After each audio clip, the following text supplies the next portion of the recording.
It's time for Altenew Flower of the Month.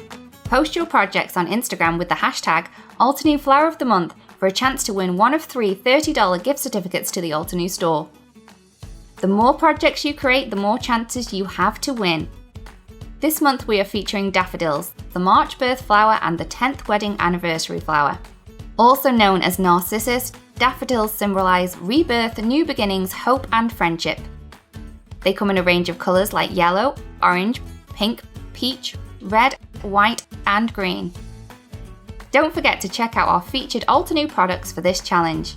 Build a Flower daffodil layering stamps and dies, Paint a Flower daffodil and Wishing You stamp and die bundle. Our design team members have created tons of beautiful projects on our blogs and a YouTube channel that you can go check out for inspiration. We also have some suggested theme challenges for you to try with the Altenew Flower of the Month. We can't wait to see the beautiful paper-crafted projects you create with this breathtaking flower.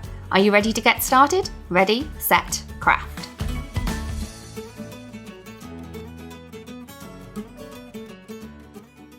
Hello crafters, I hope you enjoyed that video. If you want to see more, don't forget to subscribe to our YouTube channel and hit the notification bell so you don't miss anything. Thanks for watching!